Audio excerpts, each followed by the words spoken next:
Gaspar Noé's Irreversible might be the most misunderstood film of the 21st century. Yes, this film was edited backwards and it sparked quite some outrage when it premiered at Cannes in 2002, but it's actually way deeper than that. The camera movements are extremely fluid, which have a nauseating effect on the viewer, but this is just a tiny fragment of the artistry behind this film. And while Irreversible is usually reduced to its most shocking scenes like the notorious tunnel scene, in this video I want to give proper respect to the film as a complete artistic work. If you're more interested in the film's shock value, I highly suggest you click off this video. But if you want to hear why I believe Gaspar Noé's Irreversible is actually a revolutionary work of art and acts as commentary on early 2000s France, then you've come to the right place. Buckle up because it's gonna be a trip. Just a quick heads up though before we get into it, this video does include spoilers and I will be discussing the subjects of just general violence and SA, so yeah, that's that. Synoptically, the film follows Marcus and Pierre as they roam the streets of Paris trying to find a dude nicknamed Latenia, or the tapeworm in English, who just brutally assaulted Marcus's girlfriend Alex. Pierre is Alex's ex who's visiting for the weekend. Marcus, Alex, Pierre, and Latenia are the main focus of the film, so before we get into the breakdown itself, I think it's helpful to look at the dynamic and social hierarchy between the four. Now, Marcus is considered the alpha male, who's attractive, is good with women, is the life of the party, and while he's extremely annoying, gets along with most people within his circle. Pierre is the sophisticated yet emasculated ex. He's philosophical, thinks before he acts, and is level-headed, but is also perceived as weak and cringeworthy. Now, Alex is the woman who navigates between the worlds of Marcus and Pierre. Latenia, on the other hand, is kind of an underclass figure who operates on a different plane than the rest. Now, the world of Marcus, Alex, and Pierre is entirely different than the world of Latenia. And in Irreversible, Gaspar Noé shows us what happens when these two worlds collide.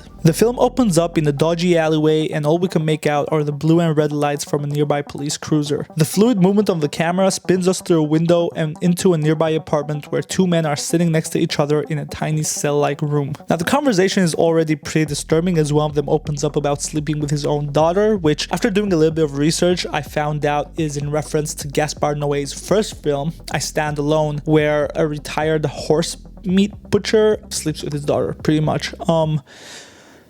Yeah, downstairs there's trouble at the Rectum. Yes, I'm serious, that's the name of the club. This is where we meet two out of the three protagonists for the first time, Marcus and Pierre. And while the characters are still not formally introduced, Marcus is being carried away on a stretcher with a broken arm while cops arrest Pierre for a serious crime he's committed. And at this point I'm already pretty nauseous. The camera is spinning around like it's being handled by the wind, and the film has barely started. In the background we hear all kinds of vulgar language, homophobic slurs and violent threats are heard non-stop, communicating the raw anger felt by some of the people at the club and a couple of gangsters who we'll meet later on. The camera then spins us to an earlier time. Remember, this film is told backwards. We are now in the Rectum, and this is where Gaspar Noé's vision starts coming to life and things make a little more sense. As the camera spins around through the dark underground corridors of the club, we are shown Marcus and Pierre paying the entrance fee to the club looking for Latenia. Pierre, the more rational of the two, tries calming Marcus down by reminding him that he's acting like an animal. Marcus is not really trying to deal with him though, and he's dead set on finding Latenia. The camera continues spinning in the underground club and we see some interesting characters. The nauseating camera movement along with the repetitive hard techno track in the background places us in Marcus's head, desperately looking around the dimly lit club for revenge. This is also a good time to mention the red tint of the scene. This will be something that we'll talk about a little later on. As they roam through the club, Marcus violently handles the strangers he comes across, threatening and physically assaulting them until he finds who he believes is Latenia. Spoiler alert, this is not Latenia. Latenia is actually right by his side, but in his primitive, angered state, Marcus is too distracted to find the truth. The person mistaken as Latenia breaks Marcus's arm in a brutal fashion, but before things escalate even further, the weak and rational Pierre, who's portrayed as the sophisticated ex, shows up with a fire extinguisher and flattens the guy's face. And before we can make sense of anything, we travel back to an earlier time. Now, Marcus and Pierre are in a stolen taxi. Marcus is frantically trying to find the Rectum while Pierre tries to calm him down. He urges Marcus to go to the hospital and check up on Alex, but anger has overpowered him. When they arrive, Marcus gets out and urges Pierre to follow, yet Pierre considers driving away. He knows this can't end well. That's what his rational brain is telling him, but it's no use. Marcus asserts his dominance by breaking the windshield of the stolen taxi and therefore deciding for Pierre. They are going to the Rectum whether Pierre likes it or not. The camera makes a sudden movement and we're flown to the events leading up to this moment. Pierre and Marcus are in the backseat of a taxi. Marcus is harassing the driver and demanding he drive them to the Rectum, but the driver has no idea where this this club is. On top of that, there's an obvious language barrier making communication even harder. Marcus hurls racist slurs at this guy and Pierre is trying to calm him down, and at this point, based on what information we have, Marcus is an asshole. The driver has had enough and stops the taxi. Marcus hops out and insults the driver, stealing his taxi and taking off. The camera spins out the taxi window and we're teleported to a dodgy alleyway. Marcus and Pierre are now with two other men. These are the gangsters I mentioned earlier on the film. They're asking for payment and Marcus is willing to go through with it, but Pierre is once again the voice of reason. He says this won't make Alex any better, which is true, but Marcus doesn't want to hear that. The camera is zooming in and out. By this point, the film has become a full-blown immersive experience. I'm experiencing real-life nausea, and the constant bickering between Marcus and Pierre and the chaos of the whole thing is giving me a pulsating headache. But that's perfect, because that's what Gaspar Noé is trying to achieve. Marcus walks up to random sex workers under the bridge trying to find out more information on where to locate Latanya, and as expected, he's not respectful. By using intimidation tactics and physically assaulting them, he finds out Latanya is at the rectum. Yes, the tapeworm is at the rectum. Even Marcus thinks that sounds ridiculous. We are then taken back to an even earlier point in time. The police have just finished interrogating Marcus and Pierre, and the two of them are standing on the sidewalk shocked by what has happened. Two men approach Marcus and for a fee offer to help him and Pierre find the person who attacked Alex. This is one of the least talked about scenes, but in my opinion is one of the most important. The two gangsters claim this is their area and they know how it operates, and finding out who the perpetrator of the crime is shouldn't be too difficult. After all, just like one of them says, Marcus and Pierre look like good people, well dressed, and they look like they can afford it. And that creates an obvious power imbalance. Marcus and Pierre, who are from a higher social class than that of the gangsters, are for the first time out of their element. The tunnel scene, which chronologically precedes this scene, has opened up the gates for the two worlds to blend. We then find out what happened to Alex. We see her leaving a building and the camera follows in her footsteps. She tries waving down a taxi but fails. Another woman standing on the sidewalk suggests she takes the underpass because it's safer. As Alex makes her way to the underpass, in the background we can see more sex workers standing on the sidewalk. This information is crucial as it gives us an understanding of the area in which the protagonists are. It also explains why two gangsters who claim they run the neighborhood are considered more reliable than the police. I feel like whenever Paris is mentioned, the go-to response is to think of the Eiffel Tower and the more bougie and wealthier aspects of Parisian life. However, in the late 1990s and early 2000s, Paris, and more specifically the 18th, 19th, and 20th districts, were undergoing a huge wave of gentrification.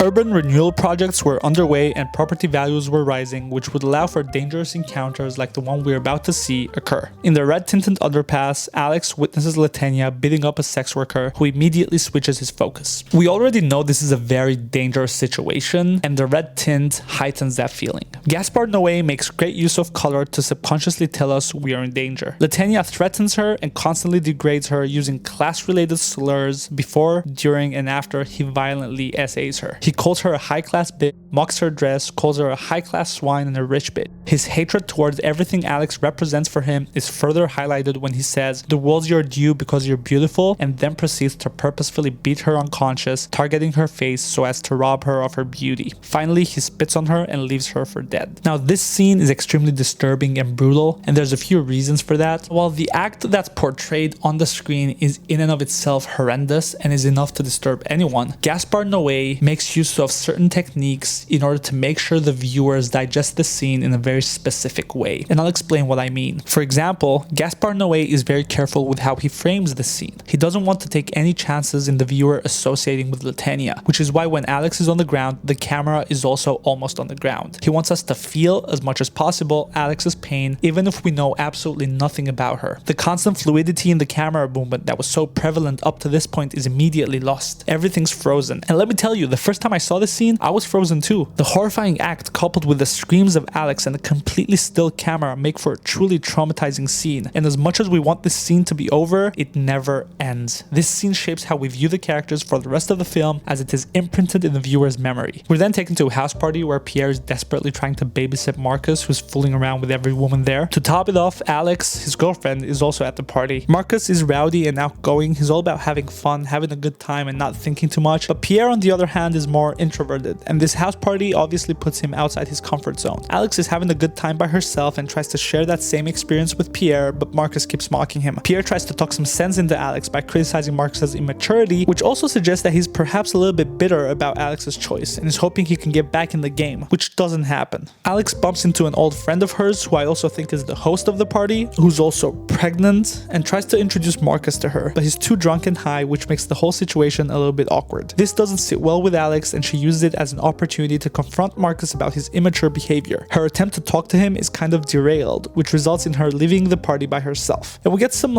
reverse foreshadowing here, like Pierre telling her it's not safe, indicating an understanding of the area they were in. However, it's important to analyze this party a little bit further. The party is obviously hosted by people who are financially better off than the people we met earlier. The dominant red tint that was prevalent in the earlier scenes, which revolved around violence and dangerous environments, is now replaced with a general warmth. The erratic camera movements are now more stable, and we finally get to learn more about our protagonists. What's interesting is that Gaspar Noé does an amazing job in putting the viewer in a position of dominance and simultaneous discomfort. We know what the future holds for these individuals, and we're not necessarily connected to them through their actions in the film, but we desperately want to reach out and warn them. But before we can process our feelings again, we're transported to the subway station at an earlier point in time where the relationship between our three protagonists becomes clearer. Marcus is the confident boyfriend, while Pierre is the annoying and insecure ex who's desperately trying to insert himself into their relationship. It's definitely a very weird dynamic, which at the same time feels very natural, if that makes sense. Irreversible is also very well known for just having a 3-page script, so anything outside of that was probably improvised, and I'm guessing this is one of those scenes. The conversation flows naturally regardless of how awkward the subject matter is, and Pierre's constant bickering is enough to remind us all of that one annoying friend. There are also a few instances where interesting ideas are brought up, like Alex talking about the concept of a predestined future, Pierre mocking Marcus by calling him a primate, Pierre also calling them a smug middle-class couple, and Alex giving advice to Pierre by telling him to focus on himself more when he's having sex and to be more selfish, and in her own words, sometimes a woman's pleasure is the pleasure that a man feels. It's some of that reverse, I guess, foreshadowing kind of, where she's urging Pierre to be more dominant and she's met with a different kind of dominance. We then cut to an earlier point in the day when Alex and Marcus are still in bed. Alex recalls a weird dream she had where she was in a tunnel, and Marcus complains about his arm being numb due to sleeping in a weird position, both of which to some extent become reality for both of them. This is also the scene where we find out that Alex is pregnant and that Marcus wants to...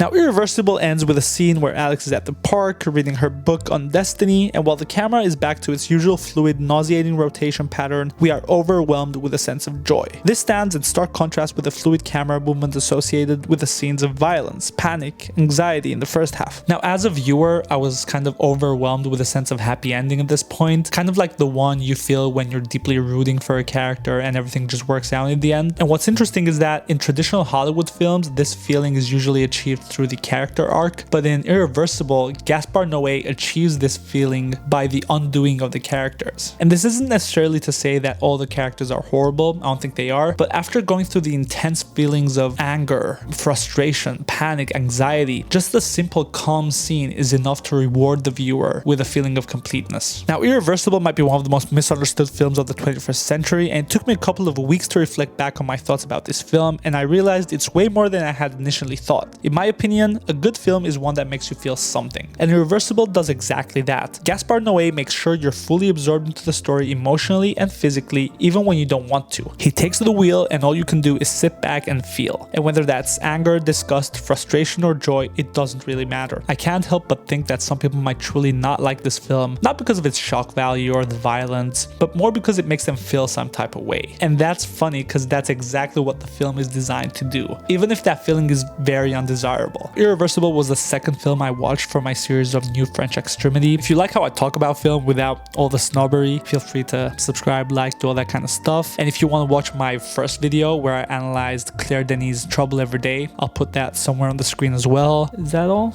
Yeah, I guess that's it. I'll see you next time.